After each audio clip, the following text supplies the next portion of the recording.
開始啦。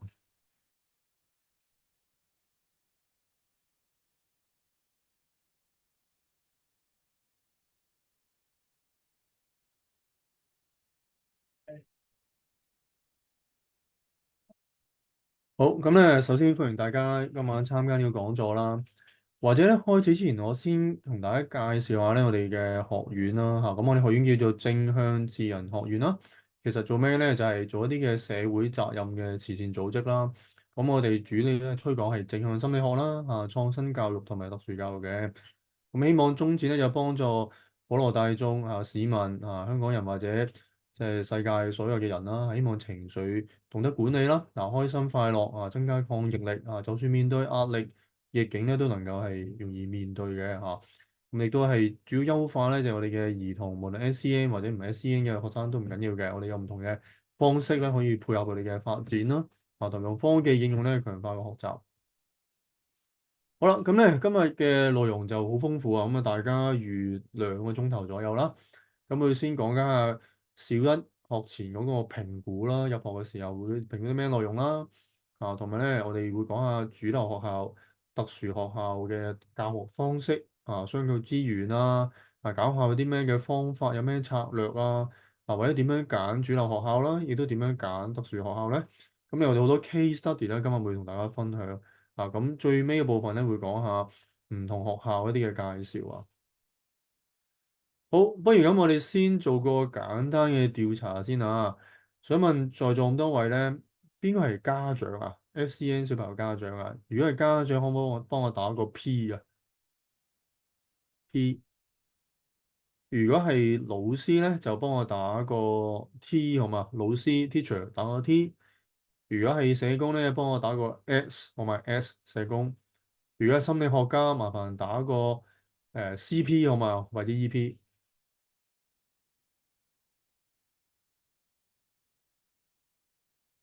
OK，家長係。哦，阿梁小姐係梁老師。OK，其他咧，其他朋友係家長定係老師定係心理學家定係社工啊？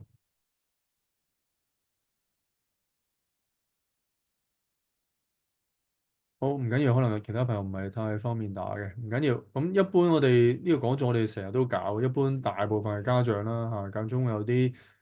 特殊幼師或者小學教師咁間中有啲心理學家都會嚟參加。好，咁咧我哋做個簡單嘅了解先就係想問下，如果家長嘅朋友啦，你哋嘅小朋友咧係讀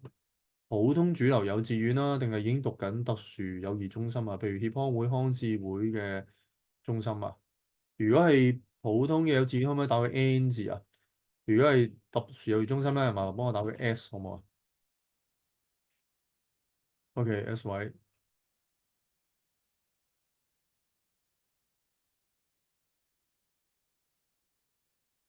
好，OK，唔該晒啊。好，咁咧，嗱，我哋先開始啦，就係了解下大家對你小朋友嘅了解有幾深喎。咁如果係家長嘅朋友啦，可唔可以寫出咧3項你小朋友嘅強項啊？好啊，可以英文都得，中文都得，喺個聊天室 chat room 可唔可以打出嚟啊？3項你小朋友嘅強項。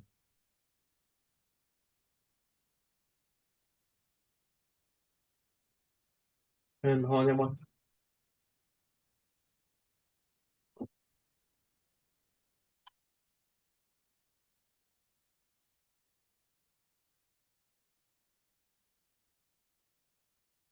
或者 Jason 咧，Jason 方便分享下？你可以開咪都得喎，如果唔方便打。O.K. 願意講同埋互動，都好喎，有呢個社交表達嘅主動性喎，呢個相當好啊。咁咧，如果係家長嘅朋友啦，我鼓勵大家咧，如果暫時未諗到強項唔緊要，咁我哋翻去再諗下。但係咧，十分重要就係要了解小朋友嘅強項係乜嘢喎。我哋就唔好流於啦，以小朋友情緒唔穩或者有時好固執我哋除咗了解佢呢啲嘅特質之外咧，另外重要都係了解佢嘅強項咁我哋慢慢咧就係透過唔同嘅訓練啦，慢慢培育佢強項直到將來咧即係長大成人啦，甚至工作。好啦，咁咧我哋講解一下小一入學評估先啦。唔好意思，我再 share 個畫面啊。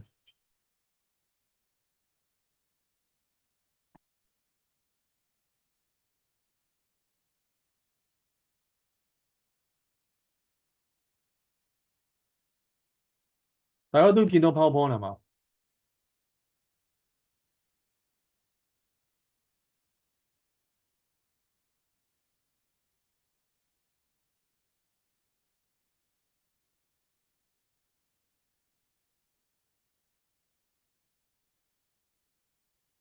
？OK，唔該 Jason 啊。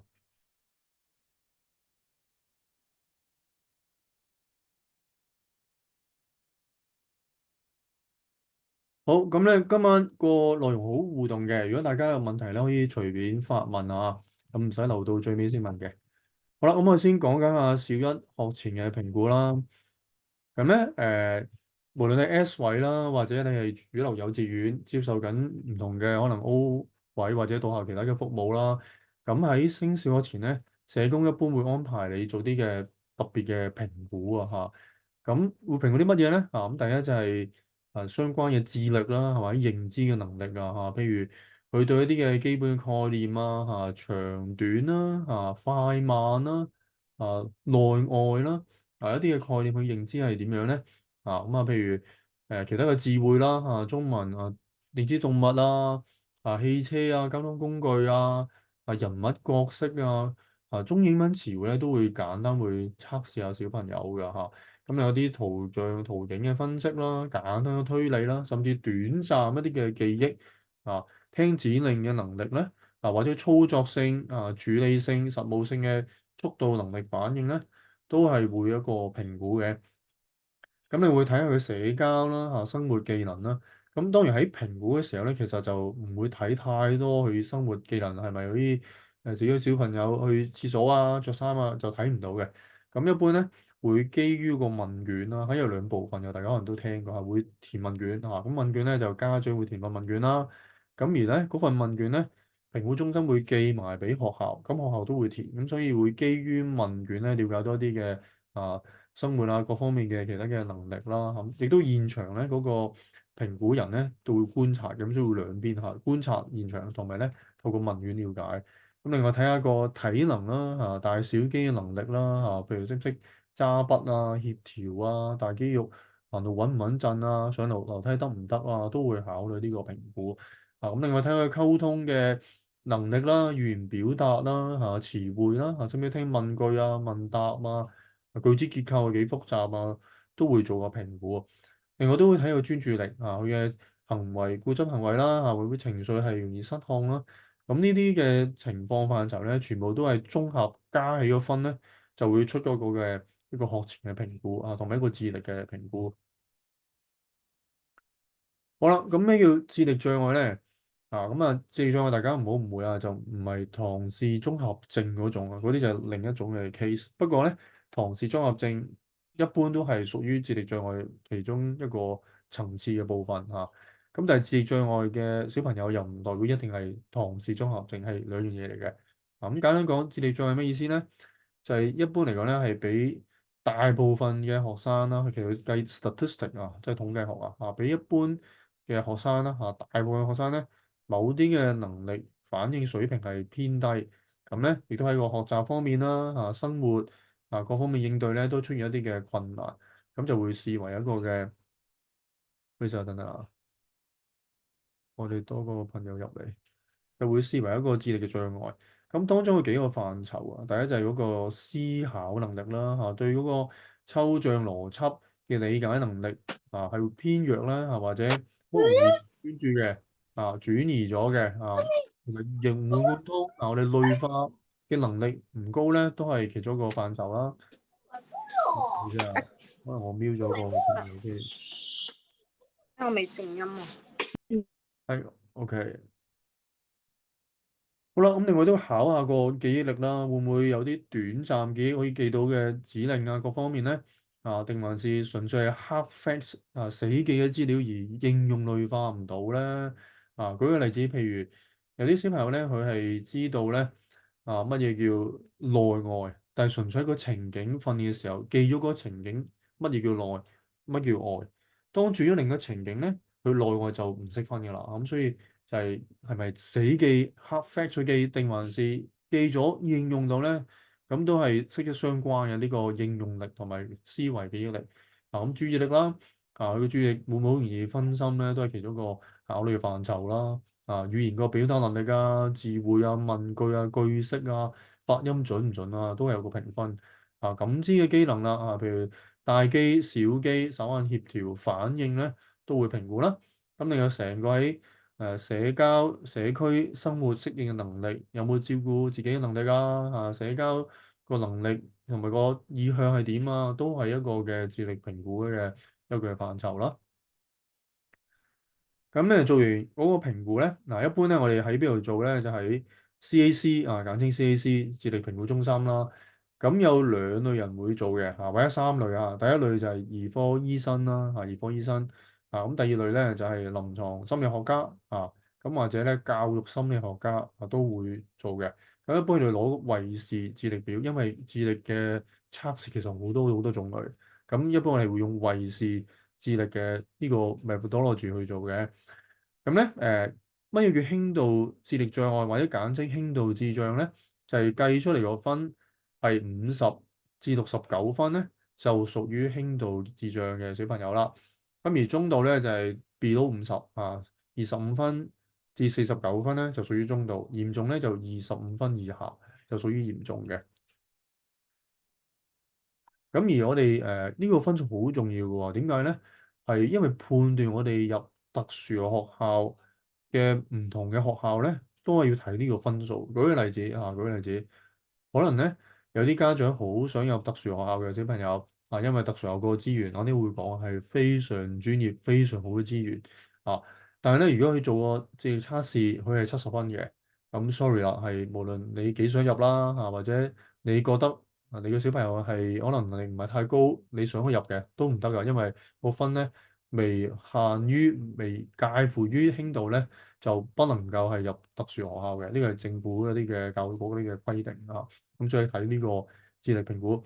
咁調翻轉喎有啲小朋友家長啦我仔仔咧都唔係太差啫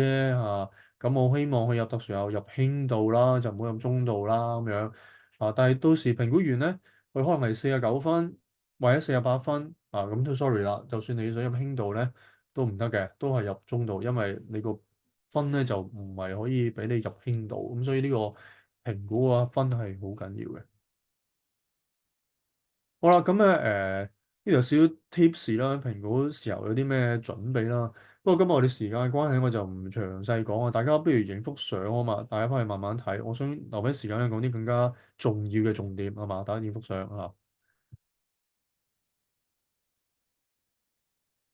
好啦，另外呢個 slide 都可以影幅相啊。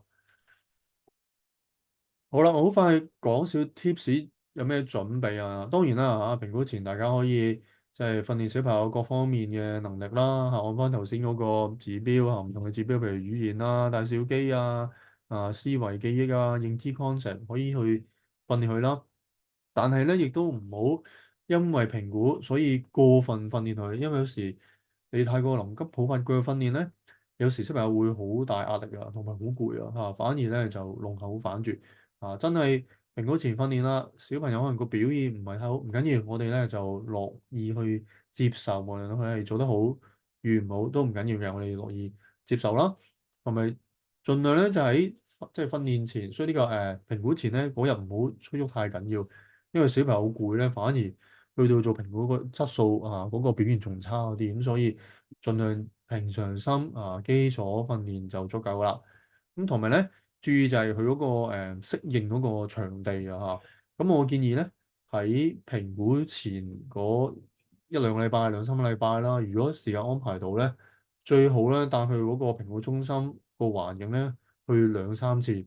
等小朋友曾經去過嗰個中心。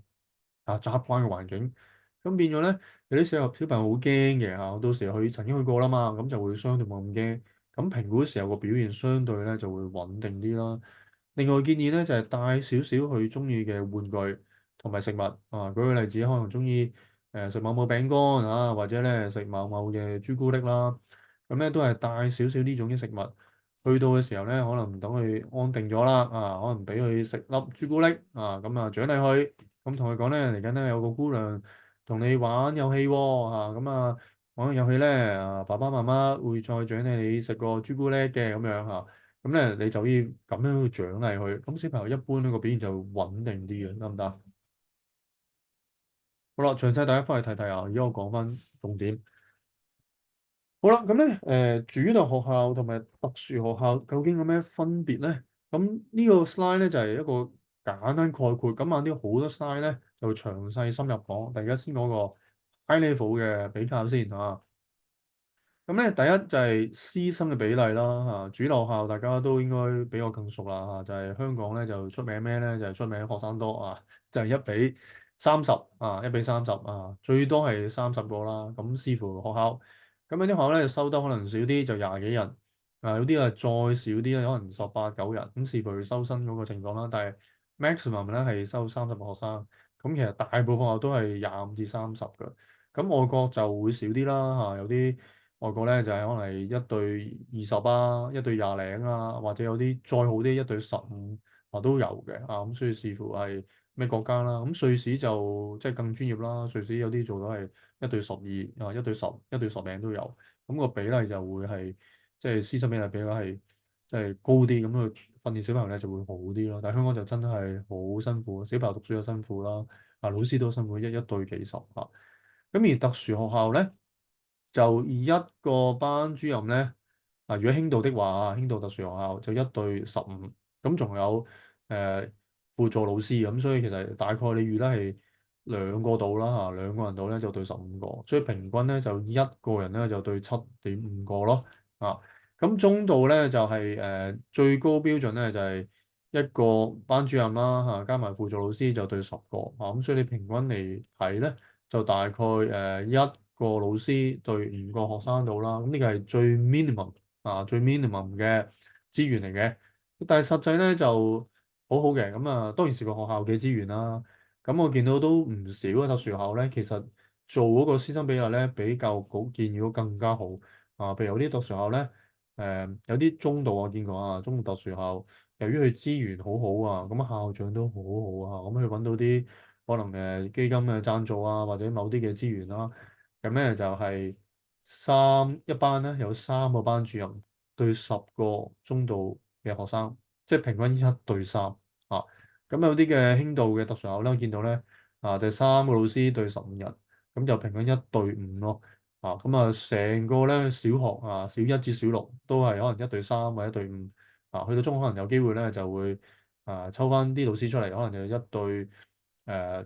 樣咯，就會即係 focus 翻資源喺個小學方面，因為小學比較需要適應，咁所以多啲老師去幫小朋友就會好啲。咁所以特殊學校咧係非常好嘅嗰個師生比例好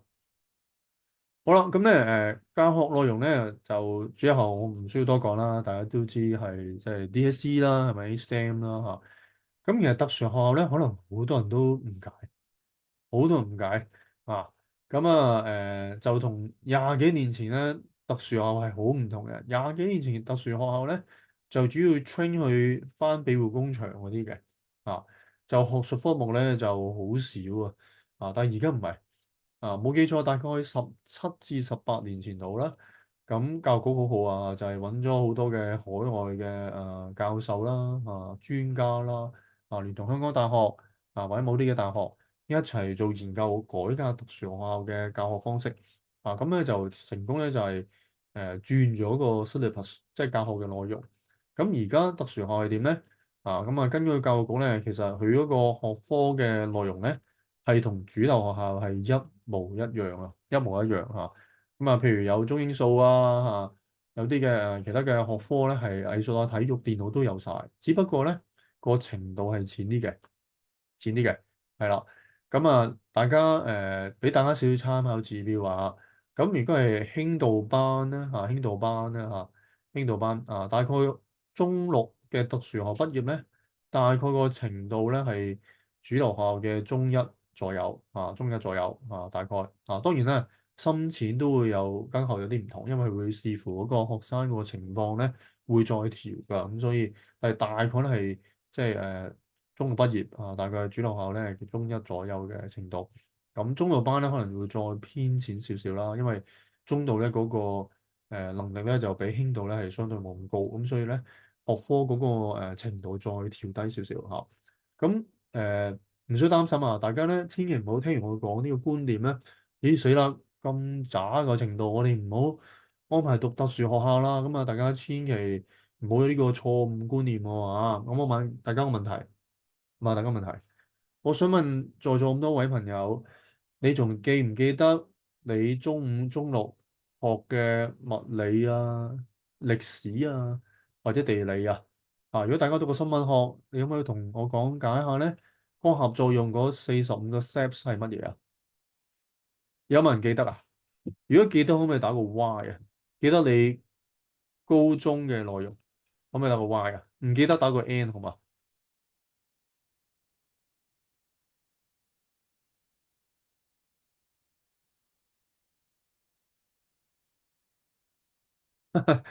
依家阿梁老師都唔記得係嘛？Jason 唔記得啦，正常我都唔記得啊。但係諗下喎，咦唔記得點解我哋又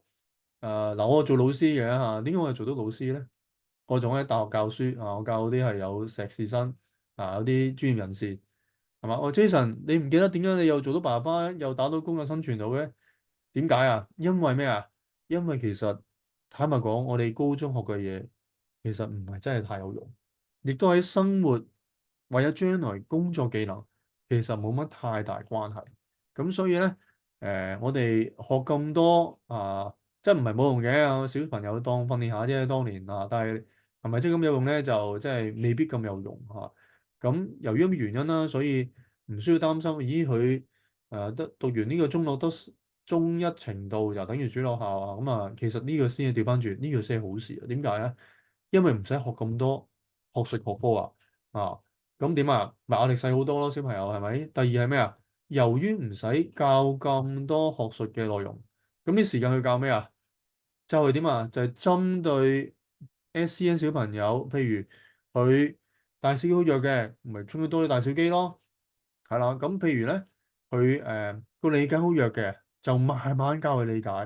社交好弱嘅，就係咁訓練社交；自理能力好弱，咪再 train 佢咯。咁所以咧，就係因為佢程度淺咗，更能夠安排多時間，更加去專業訓練小朋友。啊，咁所以班小朋友咧讀完特殊學校出嚟咧，就會相對咧嗰個進步快好多，快好多。啊，咁所以大家記住咧，唔好人為地運哦，因為個程度好淺啊，特殊學校就唔好安排讀啦，就千祈唔好啊，得唔得？最重要，我哋唔係要求究竟我嗰個程度有中六定中幾啊，嗰啲其實唔係太有用啊，應該調翻轉係究竟個小朋友透過學校10幾年嘅讀書，究竟係咪成長到、進步到，將來可以讀完書啦，可以獨立自主生活啊，或者甚至有啲工作技能，呢個反而重要。所以第一點揀學校咧。記住啊，係要咩啊？目標為本啦，啊，就唔係有幾多程度去睇考慮啊。啱啱都會再講多少少話。好啦，講翻資源比較啦，教育心理學家咧，咁一般主流學校都好啦，特殊學校都有教育心理學家嘅。不過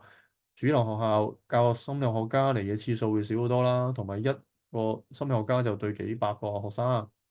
特殊學校咧就會嚟得密好多，對學生咧就少好多。咁所以嗰個教育心理學家喺小朋友嗰個機會嗰個量同質咧都會高好多喺特殊學校。咁啊，社工當然兩邊都有啦。但係咧，主流學校嘅社工咧就一對幾百啊，小班學校有幾多學生啊？一對幾百啊，咁特殊學校咧就一對幾十啊，咁所以咧你越多爭10倍、20倍，咁所以社工嘅支援咧都係特殊學校係多好多。語言治療咧，咁一般咧就普通學校係冇嘅嚇，咁啊有關啊學校啦，或者申請到政府啲 funding 咧，都會有少少語言治療服務嘅。咁你話有幾密咧？咁亦都視乎小朋友嗰個能力需要啦。但係咧就唔會太密啊。咁有好多學校咧，語言治療可能點咧？1、2個月先得一次，1、2個月得一次，可能得4個字啊，半個鐘啊咁樣咯。啊，但係有好少量、好少量嘅關愛學校。由於個校長啦嚇咁啊，可能佢真係好知道 SEN 嘅需要啊，咁亦都有 funding 啊，揾佢方法有啲 funding 啊，或者學校校董基金 sponsor，就有機會額外再外聘語言治療師。咁我知道仲有一間咧就好好嘅，佢甚至做到咧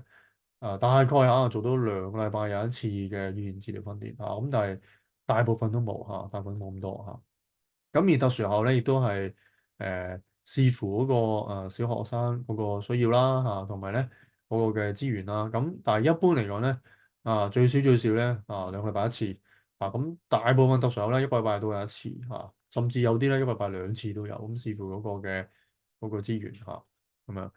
咁感統治療咯喎咁練下譬如氹氹轉啊、啲感統觸感前庭呢啲嘅訓練咧，喺主流校就冇嘅一般嚟講係冇嘅啊。咁亦都我知道有非常少量嘅特別關愛學校啦咁佢亦都係個校長本身係好針對咧，係幫助 SEN 小朋友，咁佢亦都有機會啦就請一啲特別嘅職業治療師。到校咧就間中咧就可以幫小朋友做啲感統嘅治療，咁都一般睇翻個小朋友需要同埋資源啦。咁特殊學校咧有感統治療嘅，有感統治療嘅一般都有嘅啊。咁但係就唔係間間都有感統室唔係間間感統室。咁如果有啲學校資源冇咁多啦，冇感統室，咁咪揾個班房用啲咁嘅教材做訓練咯。咁當然啦，有啲學校資源好啲嘅，有感統室咧，嗰個訓練效果會再好啲咁所以到時啱啲會再講多少少啦。大家揀特殊學校咧，或者專業學校咧，你都要睇啲啱啱呢個 slide 嘅內容，佢究竟有幾多個資源去配合咁個別學習計劃咧就係 IEP 啦，大家都聽過係咪？就係針對小朋友嘅情況就定一個針對佢嘅個別情況一啲嘅學習一啲嘅計劃嘅目標啦咁就係老師就同家長咧會講解下今年或者半年嘅學期啦有啲咩嘅針對小朋友嘅學習計劃咁針對性去訓練佢啦。咁主流學校一般就係冇嘅除非一啲學校咧，佢就晏啲會講下，就會成功咧。攞到政府第三層嘅支援咁咧就會 sponsor 啦，大概6萬幾蚊每一個學生6萬幾蚊即係入圍qualify 第三層一啲嘅支援咧，就俾6萬幾蚊去。咁咧學校咧就儲夠錢咧，就安排一啲嘅即係特別嘅個別學習嘅計劃訓練啦特別嘅配套去幫助佢咯。咁特殊學校咧就全部學校都有個別學習計劃嘅訓練嘅。好啦，咁我講下政府主流學校咁樣對 SEN 學生啲咩支援咧？咁有3層㗎三層。第一層就最基礎，咁有啲咩支援咧？呢個第一層咁會輕微咧，就會啲咩咧譬如有啲嘅資源方面可能咧用多少少喺啲嘅教材上少少微調啦可能啲嘅功課或者某啲書物咁特別咧就少少調整去配合。咁但係坦白講咧就唔係咁多，因為喺學生即係老師好忙喺主流學校一對幾十個，咁一般咧呢方面都唔係話真係咁多優化到嗰個教學嘅資源都唔視乎嗰個即係學生即係嗰個學校個老師情況啦。唔好意思等下有個朋友入緊嚟。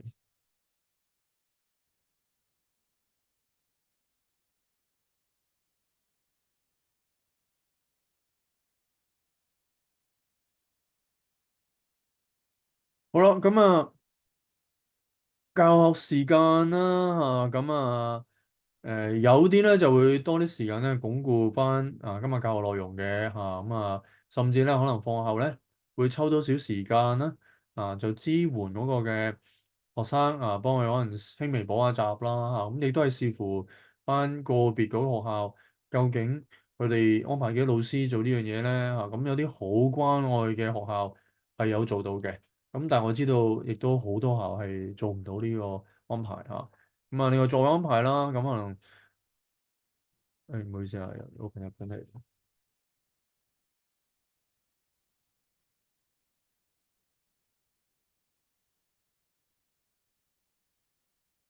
好啦，咁座位安排啦，咁咧就有機會安排到咧冇咁坐窗門門口嗰啲，因為驚佢分心可能坐相對靠近啲老師前排啲，咁幫助咧就可以engage 學生啦嚇，提升佢課堂上嗰個專心啦嚇。咁亦都有機會咧，可能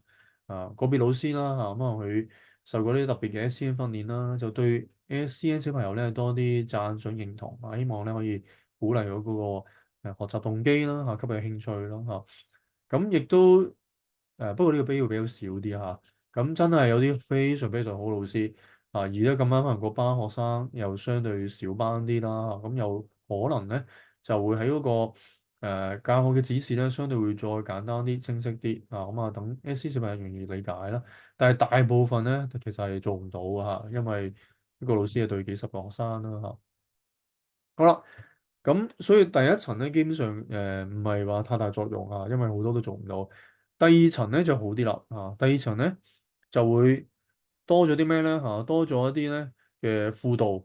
一啲嘅特別協作嘅教學啦咁譬如安排到呢一啲嘅專注力小組啦呢個讀寫嘅訓練啦一啲可能課後嘅補習班啦社交班啦，或者執行力嘅訓練啦，咁呢就額外一啲嘅課堂嘅訓練嚟嘅。咁如果間學校佢成功問政府攞到第二層嘅資源咧，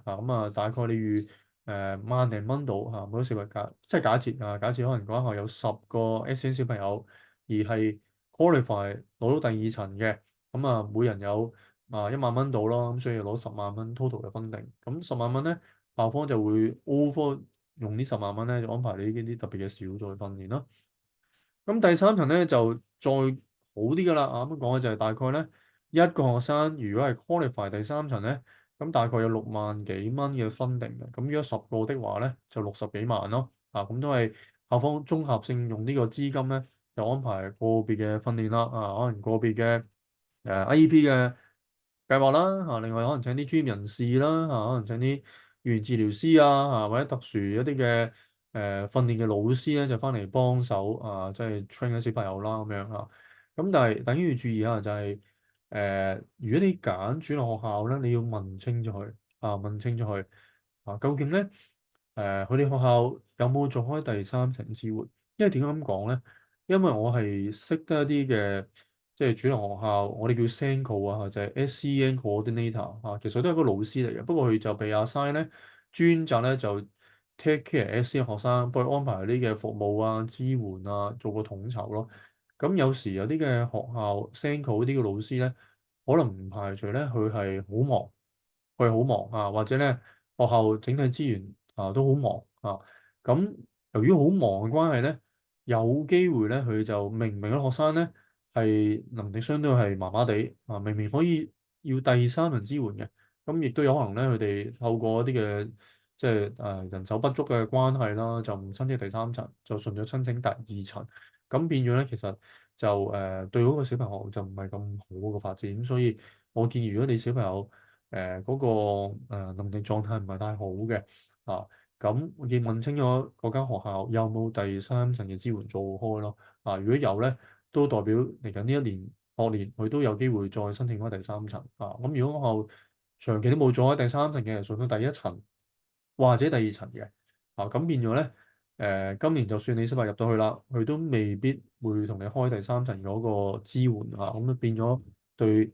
小朋友個支援咧就會細啲，咁所以大家要注意留意。咁坊間大家咧一般會未必聽到啲資訊咁同大家。分享啲比較好深入嘅資訊，大家記住可以朝咗方去了解邊學校係有啲嘅支援啦，好嘛？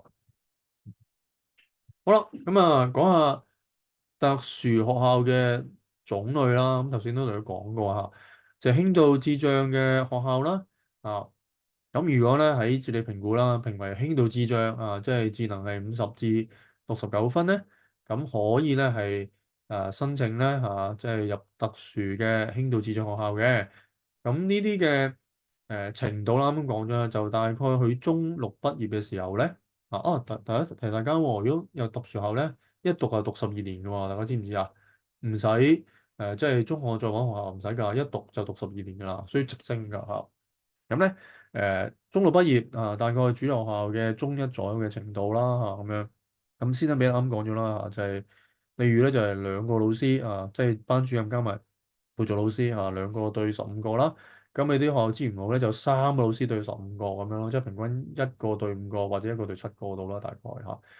好啦，咁佢除咗有大概中一程度左右嘅學術科啦嚇，咁另外都會好着重社交訓練啦、情緒訓練啦，甚至一啲嘅職業技能嘅訓練啊，可能訓練小朋友嚟緊可能做啲嘅餐飲啦嚇，沖下咖啡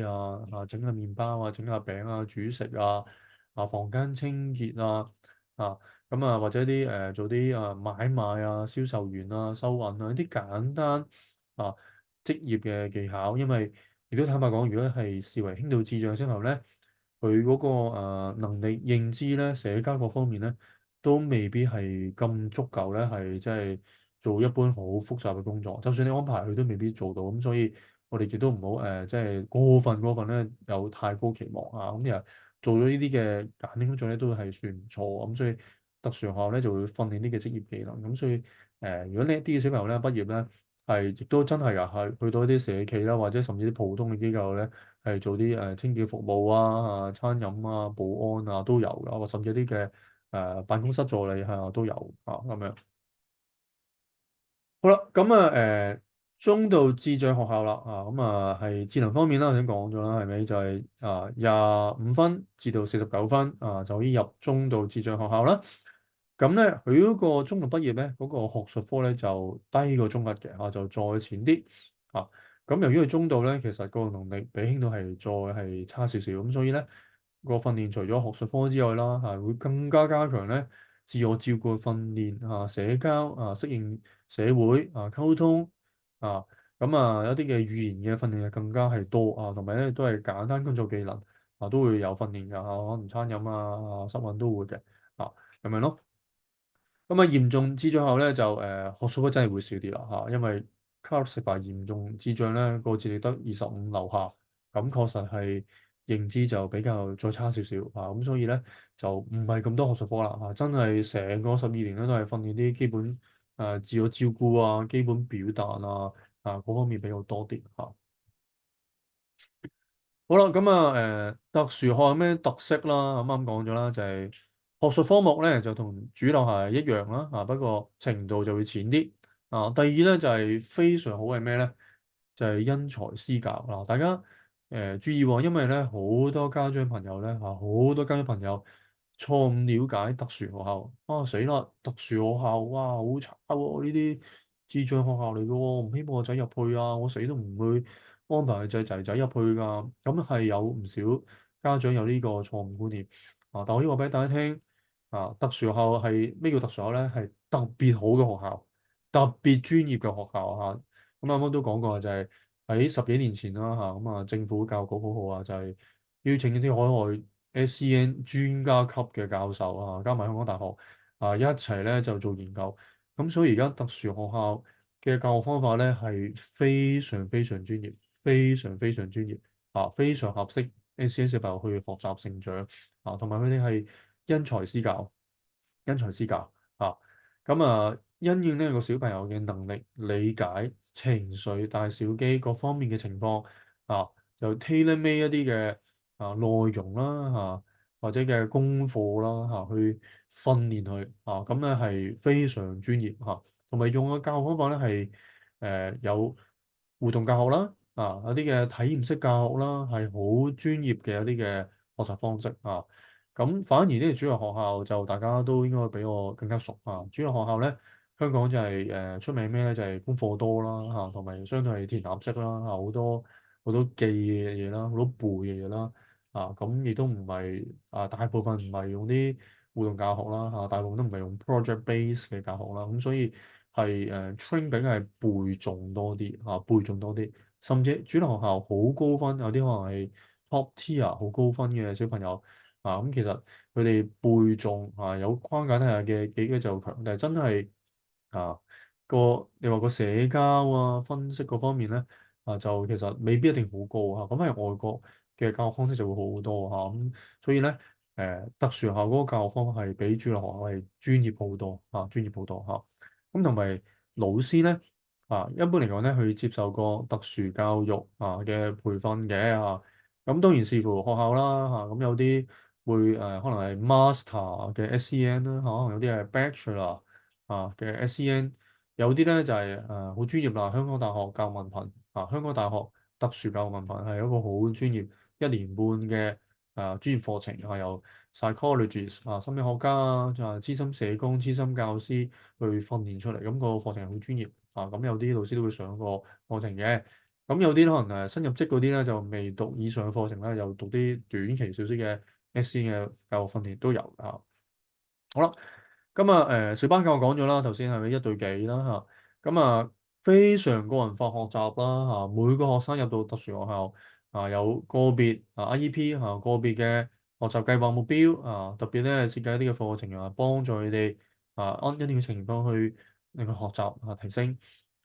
連個課室設計教材全部咧都係針對自閉症或者智障小朋友去設計咁我都會講點樣設計有咩分別譬如簡單睇下啦，係咪嗱？譬如教英文係嘛，in 係咪 in 即係入邊啦你見好多啲圖像台係嘛，under table 或者台下邊啦台上面按好多啲圖卡啦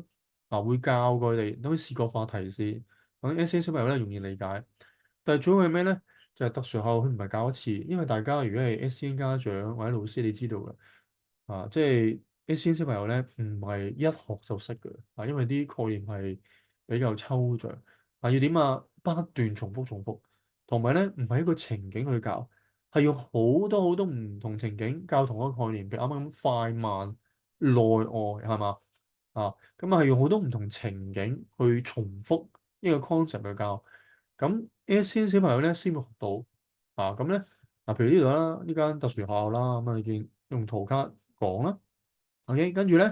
佢有個 Apps 喺咪度個 Apps 個 Apps 咧又會互動化哦，個熊仔喺度，即刻又 send 出嚟 on 咁樣under table 就 under會用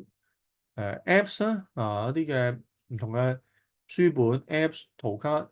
工作紙好多好多嘅資源咧，重複個 concept 喺唔同嘅情景不斷強化，直到咧個小朋友學到為止。咁所以特殊係好針對 SEN 或者自閉症嘅小朋友係幫啲學習咁主流校咧，大家知啦，係咪老師講得好快因為主流學校老師好辛苦，好多內容要追住嚟教因為香港嗰個教學量係好多好多好多內容，咁所以佢哋趕住個內容，趕住個 syllabus 去教。咁一般咧係講完啲 concept 好快就會飛過㗎啦咁你學到就學到咯，學唔到就學唔到咯咁到時媽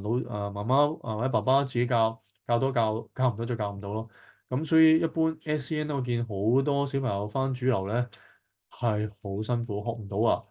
咁即係測驗又唔合格考試又唔合格咁好多好多困難。咁呢度會有啲案例再分享多啲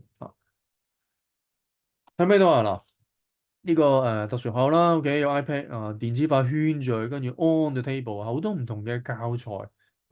去幫佢理解呢個就係結構化學習啦，好多流程視覺化試現出嚟，等 SEN 小朋友咧幫助掌握。咦，我哋而家要做啲乜做啲乜個 step 係乜嘢乜嘢好多視覺化提示啦，等佢掌握學習呢間特殊學校添用埋機械人添有機械人iPad 係嘛？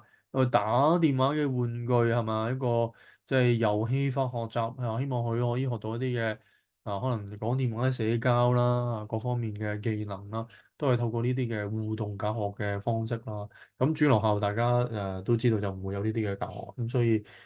教學模式完全唔同課室設計咧就主流學校就睇學校啦，咁大部分可能一排排坐啦就比較相對係 one way 啲。咁咧特殊學校大部分咧就係小組形式去坐位即係 group 去上堂嗰個互動嗰方面係更加高啲啦咁有啲區咧叫做咧自我即係操作區咁嗰啲區份咧就係俾佢有時會訓練你自己可能俾個 task 你，俾個 tray 你即係好似條咁呢個自我完成區有個 tray 麻煩咧你攞藍色嗰個兜兜出嚟咁做某某某任務，做完咧麻煩擺落紅色籃。咁呢啲嘅區咧就係訓練嗰個小朋友嗰個操作性實務性都係特殊學校一啲嘅課室特別嘅安排嘅特色啊，就唔係真係過分書本啊。同埋咧嗱，你見到教啲嘅形狀啊、創意咧，都係有個實物啊，咁跟住啲工作自己去做，咁變咗係主流學校淨係用呢個公用紙或者平面書本聽講嗰個教學咧係好唔同啊，配合好多嘅唔同嘅教材、視覺化提示互動教學遊戲化學習咁樣係幾大不同啊。咁咧同埋特殊學咧就有 IEP 啦，講咗啦嚇，咁小組訓練啦嚇，同埋咧會有職業治療服務啦嚇，職業治療即係咩啊？即係我哋講嘅感統感統咁語言治療啦嗰啲社交情緒管理啊、社區適應啊、職業技能嘅訓練啦，好多好多唔同嘅即係互動咁學習方式咧就係用引導式嘅教育啦，佢有啲特別嘅方式 train 你小朋友自主學習自主學習，因為希望可以 train 佢獨立就唔係淨係填鴨式聽講train 佢自己獨立好多唔同嘅方法引發佢主動嘅學習啦提升學習嘅效能啦結構化嘅教學啦唔同嘅 step by step 唔同嘅層次幫助咧就係去學習，同埋咧定好多嘅目標好多嘅 review 檢討，咦發覺。定咗目標呢一年咧，小朋友要學習可能講嘢要識問答咁或者有其他目標咧，就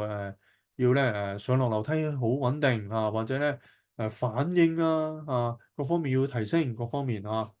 或者語言能力再提升啦。定咗目標之後咧，會有嘅方法，特別方法會 train 佢，OK，跟住會檢討，咦佢個進度係點如果未如理想咧，有機會調低個目標或者加其他嘅方法去配合。咁會係比較專業去即係做啲嘅評估同埋變化。咁主流學校一般就唔會咁做都係按住個來去教，教完測驗高分高分低分咧就要再進步係要幾不同個教方法，同埋要 train 個智能力啦咁另外咧，特殊學校會用好多科技去 train 個小朋友，因為 ASEAN 小朋友咧，佢如果用啲嘅科技，譬如 iPad 某啲嘅支援學習咧。因為有聲音、有影像同埋好 interactive，咁咧小朋友咧就學習嗰個能力高好多但係主流學咧睇學校啦有啲都會用 iPad 幫手即係訓練，但係一般咧都係書本為主，咁所以係幾好嘅特殊學用呢個科技配合咁視覺化提示都講咗啦，小班教學啦圖像化啦同埋咧生涯規劃啦，頭先講就係佢咧喺小學咧開始滲一啲嘅技能，中學咧就再多啲慢慢咧就係透過十幾年咧，慢慢 train 咗一啲嘅工作嘅技能咁所以畢業之後咧，其實咧一般咧係嗰個能力會大大提升甚至有啲叻啲可以即係去到普通公司打工啦或者喺社企打到工啦，咁但係主學校就唔會啊嘛，佢係學術性去訓練啫嘛，咁所以係好唔同嘅。咁好多其他嘅個人成長課程啦，特殊學校社交技能啦職業技能咁譬如有啲餐飲訓練啦店鋪營運嘅訓練啦園藝嘅訓練啦藝術訓練啦工作俾佢試下體驗下咁有啲特殊學校咧，佢就會喺間學校入邊咧係會即係開一啲嘅可能小賣部咁樣，試下俾啲嘅小朋友咧就試下做小賣部嘅工作甚至一啲特殊學校咧同啲社企咧亦都有啲聯繫啦，咁亦都會係即係安排去社企去試下實習翻工都有睇唔睇嗱呢個特殊學校啦，咁呢個小朋友咧咁睇唔睇沖咖啡喎呢個小朋友咧就買一啲嘅手工品啦咁樣啲可能 train 去美容洗車環保辦公室助理嘅訓練啦呢間特殊學校啦聖誕聯歡會唱歌陸運會各方面嘅活動。好啦，咁而家就講好耐啦，我停一停先，大家有冇問題可以先發問先我停翻30秒先，大家冇咩問題可以隨便問開咪問啦，或者可以喺個聊天室問都可以。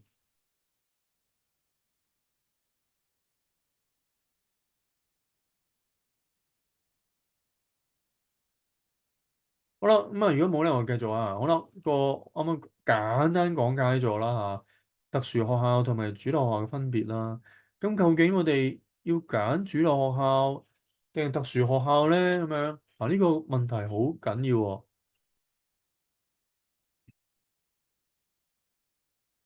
唔係嘅，唔係嘅。多謝 Jason 問題啊。咁咧嗱，如果小朋友假設評估咗嗰個智力分數，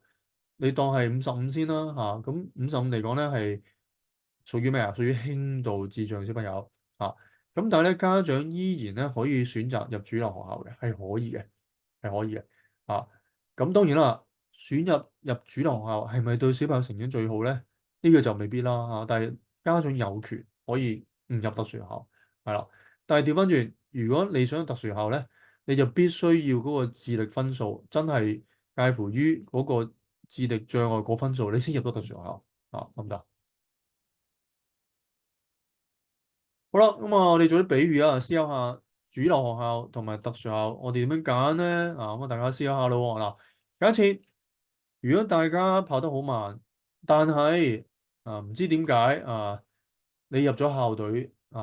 做呢個短跑嘅校隊，就跑100米。你每日練跑練得好辛苦，跑嚟跑去，每日放學練2個鐘，都未能夠達到教練對你嘅標準喎。嗱，其他嘅校隊成員咧跑100米就跑11秒，你咧就跑15秒，慢人一大截。咁成日俾教練鬧你啦，你啲隊友恥笑你啦，唔同你玩啦，覺得你好似好渣好慢咁，你會有咩感覺？Jason 可唔可以分享下有咩感覺咧？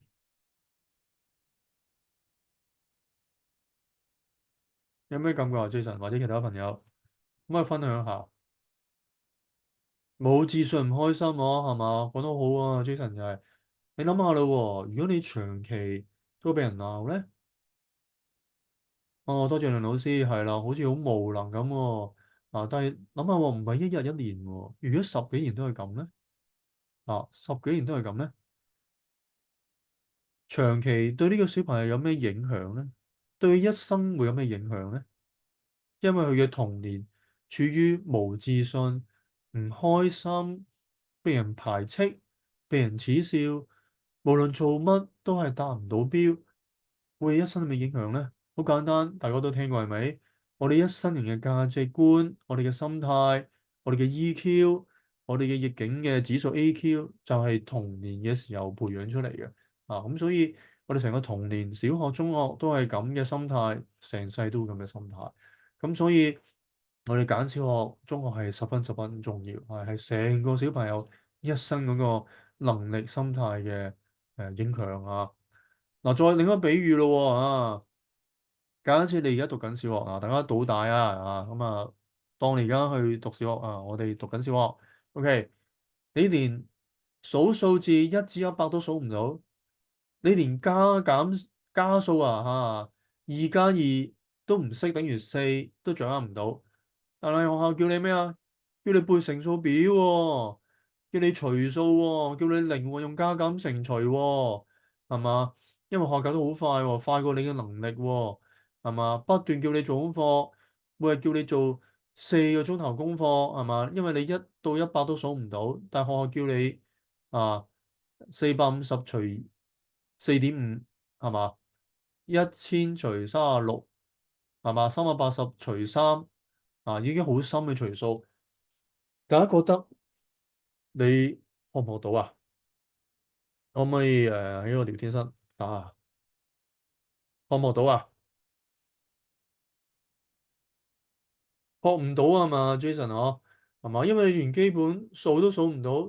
咁你又老師叫你學除數背乘數表，做功課唔識做，最後都係爸爸媽媽幫你做，係嘛？測驗全部都唔合格，係嘛？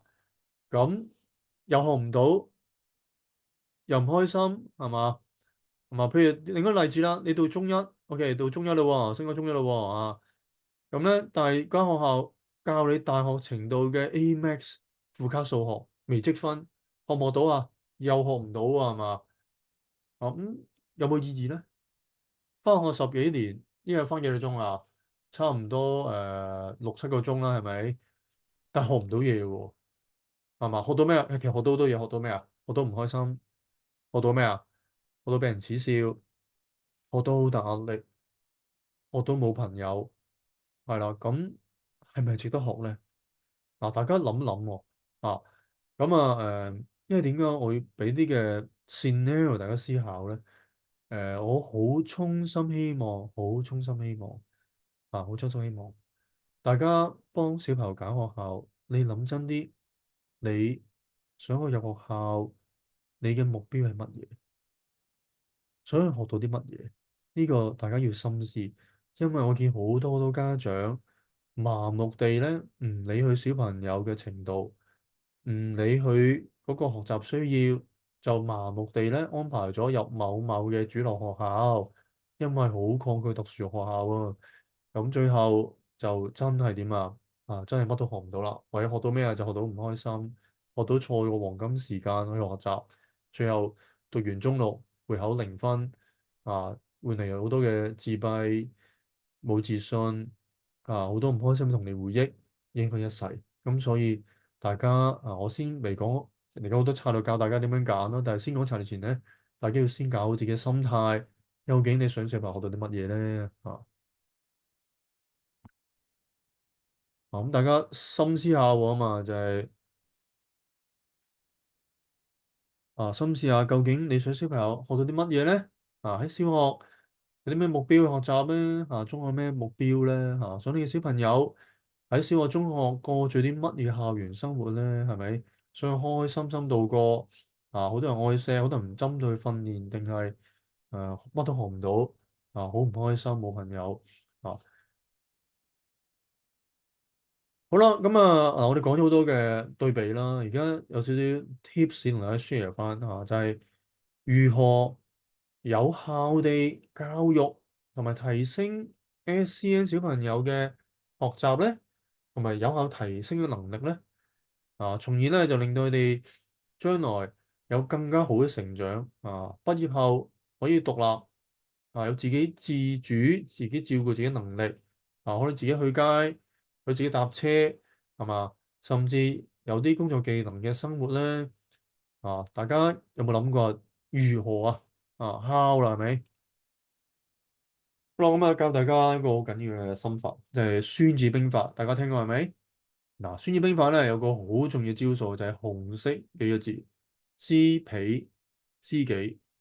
百戰百勝或者百戰不殆啊。咁我哋運用呢個孫子兵法嘅原理咧，就係教 SEN 小朋友喎。咁即係咩意思咧？就係知彼就係即係咩意思啊？知道學校間學校有咩資源，有咩教學方法有咩師生比例去教我哋小朋友咧？另外，知己係咩意思咧？了解下你自己小朋友佢嘅能力程度、學習需要最急切係乜嘢同埋呢個己除咗小朋友之外咧，了解你自己作為父母，你有冇呢個時間資源啊？喺主流學校一日咧就幫小朋友，佢又聽唔明喎，但係咧又有十幾樣功課你要教小朋友做喎，係嘛？一個睇學校啦，可能有啲一年學期咧測驗4、5次，考試再2、3次，你有冇呢個時間能力能耐咧？咁你要了解下喎，係嘛？咁所以知彼知己咁你先能夠揾到個合適學校合適嘅方法教自己小朋友喎。好啦，咁我哋先講即係方法train SEN 小朋友學習提升能力之前咧，要了解佢哋嘅特點知彼知己，百戰百勝啊。SEN 一般小朋友咩特點啊？就係一般嚟講咧特別自閉症嘅小朋友咧，記憶力係好強，好強，但係咧係一啲嘅 hard fact 硬性嘅資訊可能嘅一啲詞彙硬性嘅資訊咧就記憶力強，但係記完之後應用理解分析咧就一般係比較弱專注力一般都弱，所以咧如果好大班嘅課堂1對30即係個老師教30學生咧，而 ASD 小朋友專注力好弱喎聽5分鐘就游咗暈啦，咁呢個種嘅教學咧其實都係唔係太合適嘅 SEN 小朋友。另外特徵有咩？興趣狹窄啦大部分咧自閉小朋友咧佢嗰個興趣好狹窄嘅，咁所以上堂嘅時候咧，一遇到興趣唔係佢哋興趣嘅，就唔聽噶啦，就遊魂噶啦。咁所以喺大班教學嚟講咧，係好難學習嘅 SEN 小朋友語言能力相對表達能力比較弱啲啦情緒即係睇翻個別小朋友啦咁有機會偏向咧都係不穩啦，都會尖叫啊，都可能大喊社交能力亦都唔係咁好啦，所以一般 SEN 小朋友咧喺主流下係比較難去識小朋友。咁啲案例再講多少少。大小機亦都有機會冇乜力啦，或者協調好弱啦，揸筆都揸唔到啦，或者寫字寫到歪晒啦，自理能力有啲咧都係唔係咁好啦，可能連戒片都未戒到啦，或者戒到片但係可能咧飲水飲到成身都係咁或者咧即係着褸唔識着，有人幫手咁一般呢啲係一啲嘅 SEN 小朋友特點啦咁大家有冇諗過呢類型嘅特質對學習有咩影響啊？有冇咩障礙啊？大家有冇分享下？或者Jason梁老師或者其他朋友呢類嘅特質對 SEN 小朋友呢啲有啲咩學習嘅影響？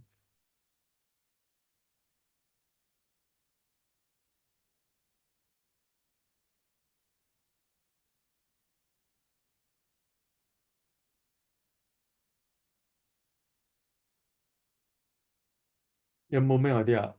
係啊，講得好啊，Jason 係啊，唔該你啊，係啊，好難吸收啊，因為咧佢哋理解能力比較弱，而一般即係翻學咧係教得好快，所以其實係吸收唔到，亦都表達唔到我識定唔識淨係知好多功課做，係咪好多測驗啊？咁所以係好難嘅嚇。好啦，咁而家講下方法啦。咁咧其實好多方法提升嘅譬如 SEN 小朋友理解力差啦應用類化力弱啦，咁佢點樣提升佢學習方法咧？就係視覺化提示視覺化提示，即係我哋教學嘅方式要好多視覺化、顏色、圖像或者實物啊，咁咧因為視覺化同埋實物化、遊戲化去教咧，就幫助到咧 SEN 小朋友理解。同埋咧，教學節奏一定要慢，千祈唔好教得快，快佢吸收唔到，要慢慢教啊，內容慢慢教，可能咧淨係教佢一啲嘅快慢內容咧，分鐘要教足個月，而呢個月咧就不斷唔同嘅教材、唔同嘅情景去令佢吸收不斷重複啊，咁一般咧，我哋有時教啲小朋友內外快慢咧，可能咧我哋要教100次。100次，佢先有機會學到嘅喎當然視乎 SEN 小朋友個能力啦，但係可能中度、輕度尾嗰啲，我要教100次嘅，係有啲輕度好叻嗰啲咧，有機會可能30次都教到咁但係主流學校就唔係主流學校教幾多次啊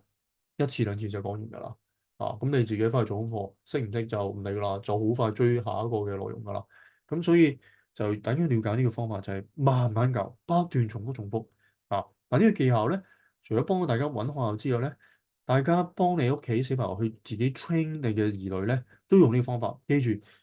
假設你教快慢抽象概念或者其他嘅概念，教語句嘅表達都要點啊？不斷重複唔同嘅情景去重複，咁你先學到同埋類化到唔同嘅情景，知唔知咁同埋咧，另一個方法就係小班教學因為針對理解力弱小班教學一對幾的話咧，老師知道佢唔明就點就埋喺身邊再講解，捉住佢手啊，去學習咁咧就會容易係吸收到得嘛。同埋有個好大問題係咩咧？就係當佢理解唔到嘅時候咧嗰個或者理解錯咗咁咧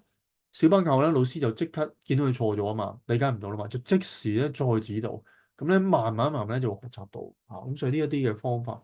專注力又點點樣應對都係小班教學咁小班教學咧，老師見到小朋友遊咗魂咁點第一就係去佢個位拍一拍佢揾啲嘢吸引佢翻嚟，同埋教材咧要好 colourful 好咩好興趣趣味性好高實物化圖像化、聲音化、視覺化咁呢啲嘅設計咧，就會將專注力弱嘅小朋友咧，就吸引佢翻嚟，同埋因為小班嘅話就拍醒佢拍佢翻嚟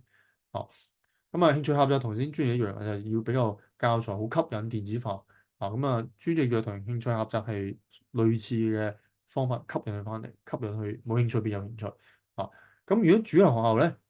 因為佢係大班教學啊，同埋教材都幾 boring 啊，好單調啊，教得好快，咁所以咧係好難啦，係即係處理到專業力弱、興趣狹窄嘅小朋友啊，咁樣咯。咁語言能力啦嚇，語言能力點處理咧？就係老師教嘅內容啦。同埋佢講解內容咧要非常簡單嘅句子，咁 S 小朋友咧先點啊？先可以理解，同埋講嘢嘅節奏要好慢，同埋咩咧？用嘅音調要好高，好高啊！譬如咧，我而家同大家講嘢咧係比較低音嘅。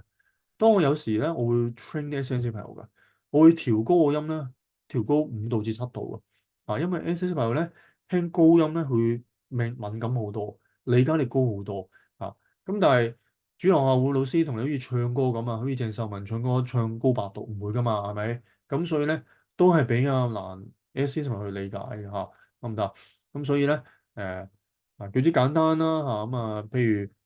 如舉個例子啊，舉個例子。我哋教個小朋友一個位置空間嘅嚇，譬如咩叫台上面、台下邊啊？咁我哋好簡單，好精。如果小朋友個能力唔高，直接好簡單啲嘅句子。OK，哦即係假設小朋友係中意蜘蛛俠啦，咁蜘蛛俠擺張台上面。哦，蜘蛛俠喺台上面，蜘蛛俠喺台下面嚇。大家聽到講咩啊？就係會高音啲啦。或者 QD 啲啦，句子好簡單。咁咧，仲要不斷重複，不同物件去類化同一個 concept。下次就係、哦，巴士喺台上面啊，得唔得？係唔同嘅例子啊，慢慢講，好簡單嘅句子結構，慢慢不斷重複。咁咧，小朋友咧就會學到嘅嚇。咁但係主流學校唔會㗎嘛，老師會好長句子，好複雜句子，並且講得好快。咁所以係唔同啊嗰個教學方式啊。好啦，情緒不穩點算啊？好簡單啦，就係老師要 train 個 SEN 訓練好有耐性啊，要識懂得咧安撫小朋友嘅情緒，而唔係鬧佢而唔係鬧佢，越鬧佢咧佢就越不忿啊。咁所以咧有特別嘅情緒訓練技巧啦社交能力不好點啊？會要社交訓練啦日常咧。老師咧就唔係就上社交堂咁簡單喎班主任咧直頭要日常都要訓練社交，譬如每日佢翻到嚟訓練咩啊？打招呼講早晨啦，個 eye contact 啦，要日常已經 training，咁所以係呢啲係要日積月累密集式不斷潛移默化去訓練佢，就會改善到大小肌協調能力弱都係啦，咁我哋透過啊。職業治療嘅感統訓練啦日常活動可能調適過啦因為可能 SEN 小朋友個個肌肉弱咁所以體育課咧都唔會一啲太難嘅訓練針對情況嘅訓練啊，譬如小手肌好弱嘅，咁咧我哋要按翻 train 佢啲小手肌可能啲夾仔練下肌力各方面嘅訓練咁都要個特別嘅安排先得啦譬如舉個例子。一般咧主流校咧小一咧就操寫字寫好多好多，但係如果 SEN 小朋友咧有啲連揸筆都未識，咁其實 train 係 train 唔到咁特殊校會點咧？或者家長你知啲點咧？咁老師咧就唔會 train 寫字噶啦。如果弱點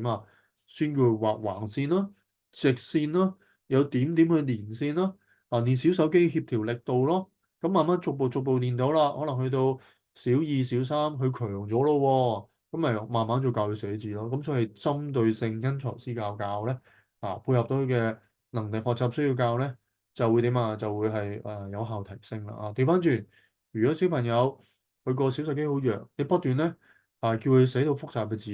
咁其實係學唔到都係嘥時間得唔得？智能力弱都係啦透過你自己屋企嘅訓練、學校嘅訓練慢慢 train 佢自理獨立飲水除褸放書包日日潛移默化訓練都會 train 到咁樣咯。好啦，主流學有冇足夠嘅頭先以上所講嘅 SEN 針對提升嘅方法咧？有冇咧？咁大家都唔使我講都知道其實係冇嘅係冇嘅咁所以如果 SEN 入咗即係特別可能相對嚴重啲嘅SEN 嘅小朋友啦。入咗住校後會點咧？其實係即係比較係浪費時間啊！明明係黃金時間提升訓練佢嘅，如果用啱方法，小朋友係進步得好快嘅 SEN。但係調翻轉，如果教學方式唔啱啊，師生比例唔啱，咁其實咧係好難學習，好難學習啊！學習到都係好多挫敗啊，無能力、無自信啊，被人排斥咁嘅情況。咁所以大家揀學校時咧，真係要睇翻知彼知己，百戰百勝，睇翻你小朋友佢嘅需要係乜嘢，間學校提供啲乜嘢，呢個配對係好緊要，得唔得？咁啊，做緊多少少啦。OK，選擇合適學校有咩準則咧？啱講咗啦，係咪？就係視乎小朋友佢嘅學習需要啦、程度啦，譬如佢嘅認知理解啊，認知究竟佢識唔識聽指令咧？而家啊，識唔識聽好多嘅唔同嘅概念啊、抽象概念啊、內外快慢啊、高矮啊、肥瘦啊，或者好複雜嘅內容，你理解到咧？語言能力表達能力、問答能力係嘛？自理能力、社交情緒啦，係咪穩定咧？專注力係咪可以好長去專注聽書咧？但係小能力，咁呢啲能力等於好掌握，好掌握。係啦，咁跟住咧亦都睇翻黃色就係嗰間學校去教學模式係咪有頭先以上呢啲嘅特別方法去教咧？係咪配合到你小朋友嘅學習需要咧？係咪全面發展佢各方面嘅能力，定還是淨係追學術嘅科目計分數咧？另外間學校會有幾多有幾多嘅程度鼓勵家校合作咧？因為好緊要。如果 SN 小朋友咧，除咗返學之外咧，仲要係咩啊？就係仲要透過學校俾啲嘅家課，嗱嗰啲家課就唔係純學術㗎啦，係針對小朋友IEP 個別嘅一啲嘅家課啊，鞏固翻佢嗰個理解，咁係好緊要嘅。咁所以講學校有幾多呢啲嘅家校參與教育小朋友過程嘅安排咧，都係其中一個考慮因素啊。咁嗱呢個圖係咩咧？有啲嘅應用深入研究啦，就係話打橫條線就係能力，打得動咧就係你面對環境嘅挑戰咁大家好簡單啦。如果能力唔高，而間學校或者面對環境係好難嘅程度好深嘅，就導致咩啊？anxiety 係咪焦慮啦，充滿壓力啦長期如果揀錯學校，學要求搞到好快好高，測驗好多。而小朋友能力唔係好高嘅，咁咪長期焦慮咯，咪就學唔到諸於精神嘅問題焦慮壓力，咁身心都受影響，而且學唔到，咁所以大家揀學好緊要，更加合適嘅學校揀到合適學校點咪開心咯咪學到嘢咯。好啦，咁睇下啲案例分析我有10零個案例同大家分享頭先講好多啲嘅 concept，而家實際埋嘅案例，等大家了解下。OK，小明智力評估中心評為輕度智障，輕度智障咁咧佢嘅認知能力、理解能力就好差嘅，好差好多基本概念都唔知道，語言能力都好弱講啲好簡短嘅句子啦問答都唔係話完全掌握有時得，有時唔得，唔穩定譬如問佢呢個邊個呢度邊度咁有時答到，有時答唔到，即係簡單講唔係好穩定語言力都係比較低啲好啦，咁智能力咧就唔差喎，佢都 OK 嘅喎都識自己食飯着衫行樓梯着褸咁樣都 OK 嘅社交行為就好麻麻啦唔係太識同小朋友玩啦溝通啦，情緒咧穩定喎小明係穩定喎，唔會突然間尖叫失控嘅，佢穩定嘅專注力就低啦好快咧睇一陣書咧就會遊魂走嚟走去嘅但係小機能力就都 OK 嘅，唔錯嘅佢上樓梯都好 OK 都可以寫到字㗎，唔太差㗎呢個簡單講咧，呢個都係屬於輕度智障叫做唔錯嘅小朋友啦。但係大家諗下啦小明合唔合適入主流學校咧？同埋明唔明白老師上堂講嘅內容咧？或者聽唔聽到指令咧？跟唔跟到課堂嘅功課咧嘅進度咧？上堂會唔會遊魂老師講佢咧就自己發夢自己走嚟走去學唔學到嘢咧？係嘛？或者應唔應付到龐大嘅功課咧？係嘛？咁大家都知道主流學校咧多人睇學校啦，咁有啲每日做一兩個鐘功課啦，有啲做3個鐘功課啦嚇。同埋有冇足夠嘅社交能力、情緒能力啊？有冇呢個訓練咧，幫佢提升咧？大家覺得得唔得啊？佢可唔可以適應到啊？如果適應到主流學校，可唔可以打個 Y 啊？適應唔到可唔可以打個 N 啊？學唔學到嘢咧？N 啊嘛，梁老師啊，多謝你。係咪難啲咯？係喎，都其實真係有啲困難。咁調翻轉喎，如果小明入特殊小學，啊，輕度智障會唔會成長更好咧？會唔會更合適或者好開心嘅童年校園生活咧？會唔會咧？你哋覺得咧？會係嘛？係啊，都係嘅，其實都係會好啲嘅。好啦，睇第二個案例咯喎。嗱，小光咧都係平民輕度智障喎，咁啊，理解能力、語言能力、聽指令都係低嘅。自理能力唔錯㗎，中等㗎嚇，社交唔好，情緒嗱呢個差啲啊，小光差啲，成日會尖叫失控㗎嚇，專注力但係佢好喎，叻仔㗎喎嚇，佢可以聽半個鐘書都唔會遊魂㗎喎，專注力 OK 㗎，帶小機都 OK 嘅嚇，咁啊睇下啦喎，小光呢個情況咧可唔可以完全明白老師講內容咧？係嘛？咁啊。每日小光放學翻屋企做功課嘅時候，家長有冇時間教翻上堂嘅內容咧？啊，家長有冇時間啊？你有冇資源請補習老師啊？咁同埋家長小光咧，究竟有冇時間要問自己喎？係嘛？咁你有冇時間可以同小光每日抽幾個鐘做功課咧？小光可能佢理解唔到嘅喎。測驗咧，亦都唔合格嘅喎。啊，你會唔會你會唔會咧？可以係咁多時間去一齊應付啲功課啦咁大部分都未必應付，可能係你幫佢做埋，因為佢教內太深就未必係你即係小光佢可以理解內容啊。另外睇下啦喎，小光識唔識到朋友仔啦？即係邊度啊？咁可能都係難啲喎。咁另外小安情緒唔穩定喎，如果成日發脾氣尖叫，同學仔會唔會杯過佢啊？嗱，老師一個對30學生，有冇時間照顧關懷情緒啊？嗱，有冇啊？同埋小安會俾你同學蝦咧、欺凌咧？如果欺凌嘅時候，學校家長又點處理咧？或者有冇特別嘅支援服務幫小光啊？大家點睇啊？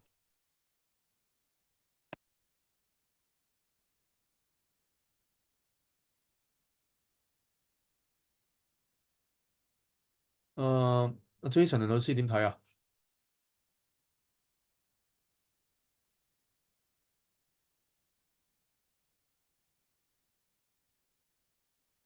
係啊，冇錯啊，咁我都即係坦白講，我見過好多 case 咁我又識啲即係主流學校嘅老師啊、校長亦都識好多 SCN 小朋友讀主流學校，咁確實咧係唔好意思，大家等一陣啊，我個 urgent case 等等啊，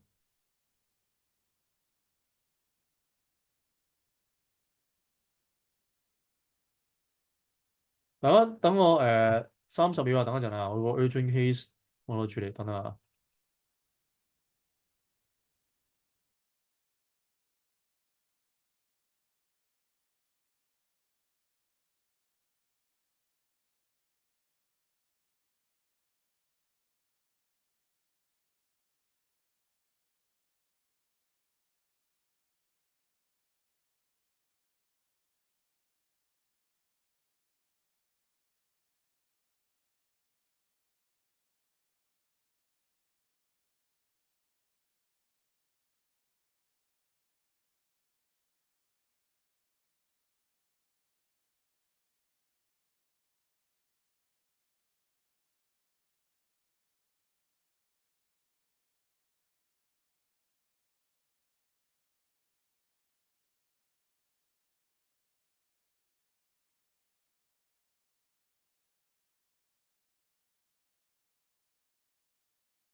喂，唔好意思啊，我翻嚟啦，啱啱有少少事處理緊好啦，咁咧係啊，我見好多咧，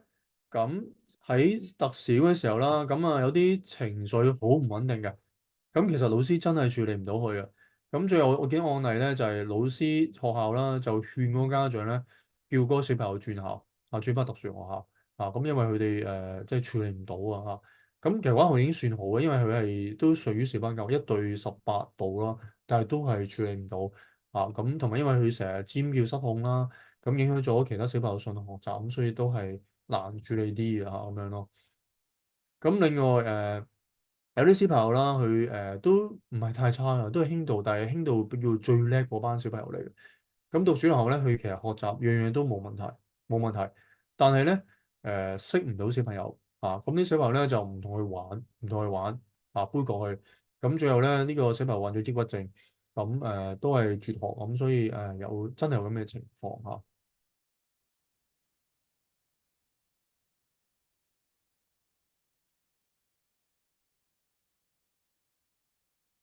好啦。咁睇睇其他情況啦喎，就係課程分析嘅能力需求啦。自閉症咧就幾好好啦，但係理解力弱，咁所以有可能咧讀主流學校頭嗰3年咧因為教學都好簡單，同埋考死背為主啊。咁但係自閉症學生咧記憶力好好噶嘛，咁所以有機會咧小一、小二、小三有可能成績唔係太差，但係去到咧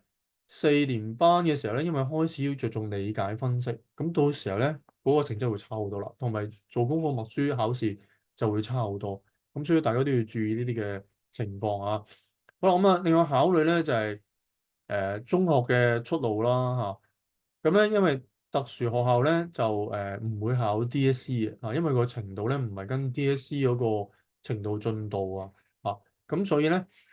一般咧就係特殊學校就唔會入 DSE 啦，所以就唔會入大學嘅，唔會入大學嘅啊。而由於咧唔考 DSE，所以咧亦都唔會入到副學士啦或者高級文憑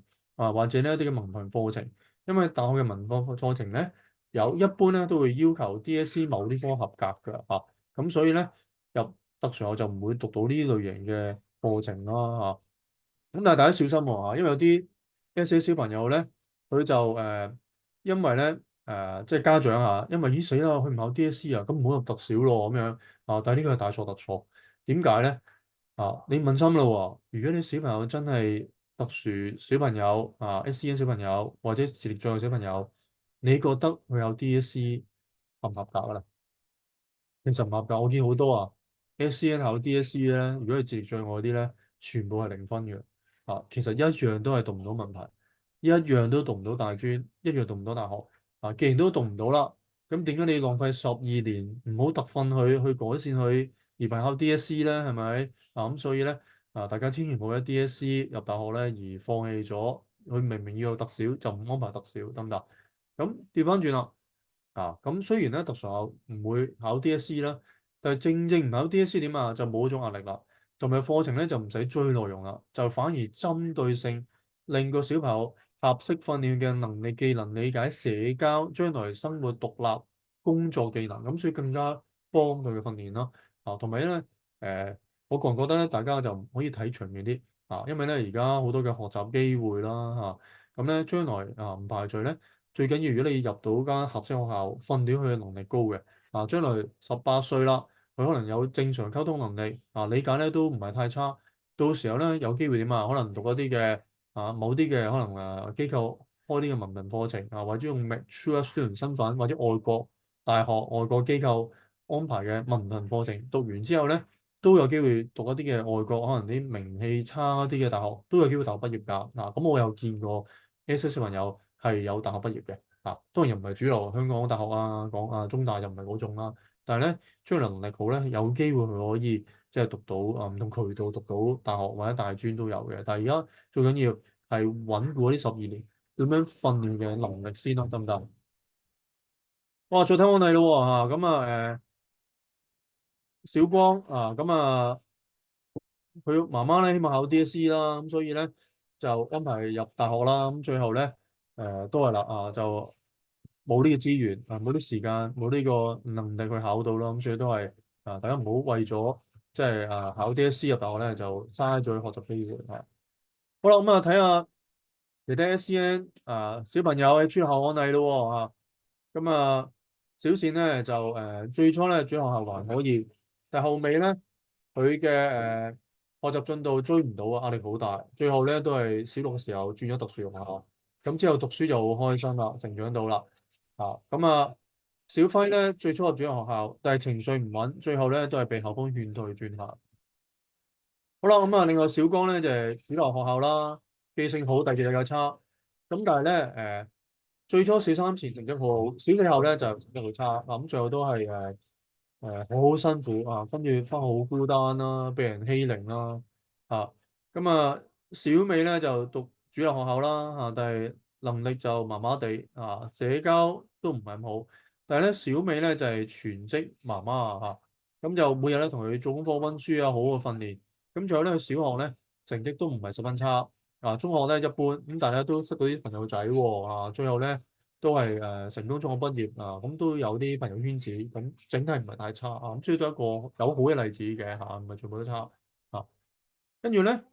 另外小校咧就主流學校啦，能力唔好，但係咧佢小校媽媽咧就受過全方位自閉症嘅訓練啊，會有好專業去認真努力，不斷各方面訓練小朋友。最後咧小校個進步都好高啦。小學喺學校咧都俾人蝦嘅，但係有少少小朋友喎，有朋友仔喎，最後 DSE 成績咧都有幾科合格啊。最後咧就讀文憑課程啦，去咗澳洲讀啲比較排名低啲嘅學校。大學畢業，咁畢業後咧做啲文職嘅工作，咁呢個係我了解當中咧最成功一個 SEN 讀主校嘅例子啦。好啦，讀住校咯喎，案例點啊？小證讀住校啦，咁啊本身認知理解社交樣樣都好差啊，但係咧因為特殊因材施教啦，同埋好專業嘅訓練啦，後尾咧小朋友越返越開心同埋小班教學啦，治療師訓練好足夠啦，咁咧最後中學畢業啦，佢有正常嘅自理獨立能力、生活能力、社交能力咁就同埋啲職業訓練課程啦，仲有餐館咧做啲廚房嘅工作啦。咁小池咧都係特殊學校，能力唔好，但係特殊學校太好啦，太專業嘅訓練啦，咁所以覺得好開心咁畢業後咧甚至咧佢去咗咧一啲嘅慈善機構咧做啲文職嘅工作添好啦，咁啲咩學校合適嘅小朋友咧？大家可以隨住頭先案例咧，可以思考分析下，好嘛？好啦，揀學校方法啦喎，可以再睇下啦。建議咧就係望文實地考察除咗網上了解咧，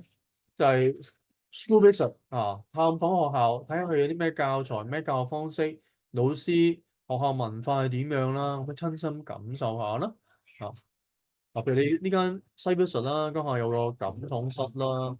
校園咧好多嘅機械化啦，操場好大啦，大家咧就可以睇翻咧主流學校嘅網站咯，大家可以影幅相大家 search 下叫做咩小學概覽佢會有啲嘅 filter 啦，唔同嘅學校區分啦，有啲嘅唔同學校可以俾你 search 去揀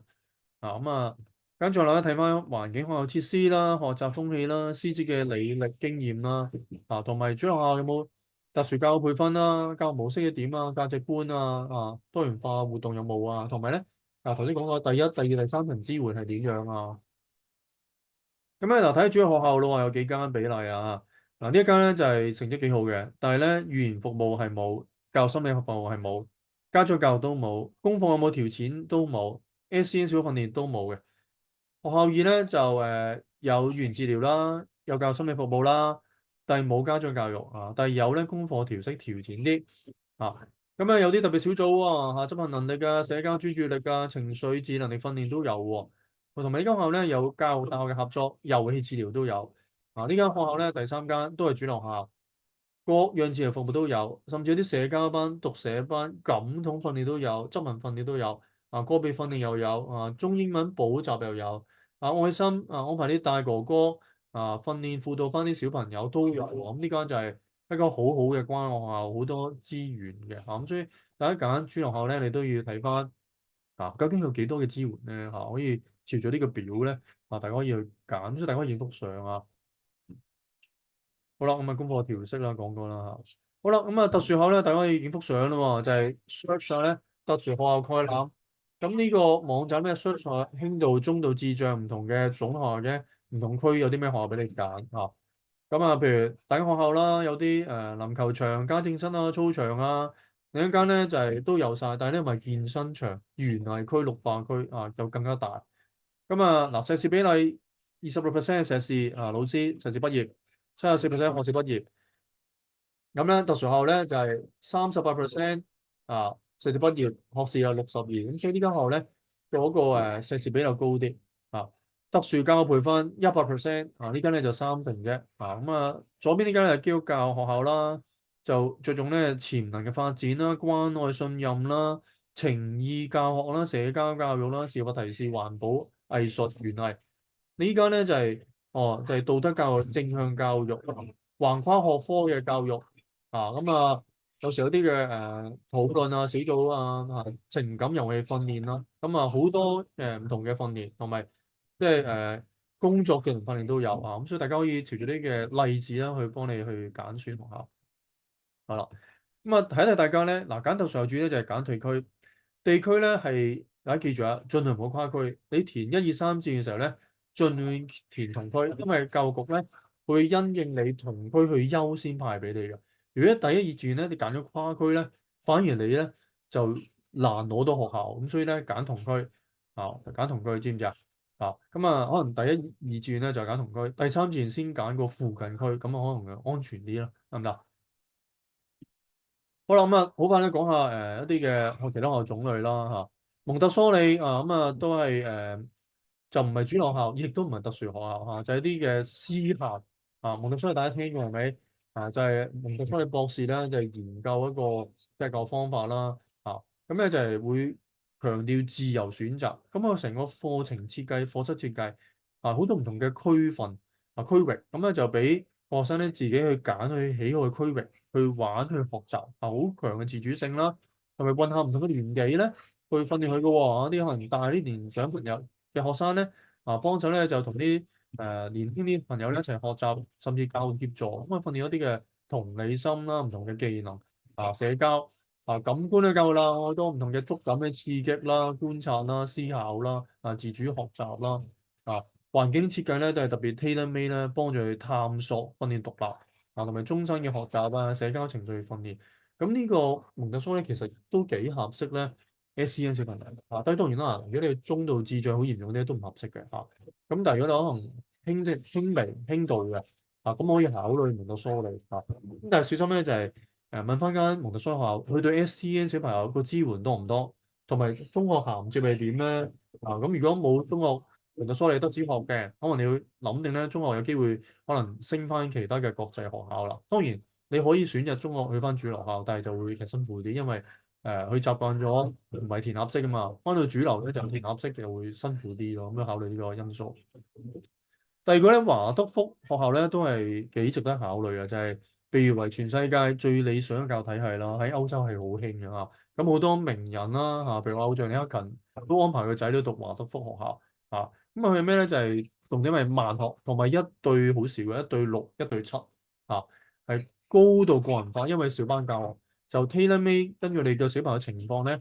就去個別嘅發展教學，咁你都係合適，即係輕度比較叻啲嘅小朋友啦去發展着重整體身心嘅發展、程序發展。第了解咧就係嗰個同埋個藝術嗰個教育嘅研究好多戶外活動訓練類冇乜特別嘅測驗考試，冇咁標準化，簡單嘅考試測驗咁但係小心咧就係嗰個師資，因為咧有啲華德福小學咧，我個人睇個師資咧覺得佢嗰個 qualification 唔係太足夠，咁所以要補嗰個師資同埋個規模啦、財務穩定啦。有啲華德福校咧係規模好細，咁我見佢做幾年咧就執咗笠，所以都要考慮你揀華德福究竟佢個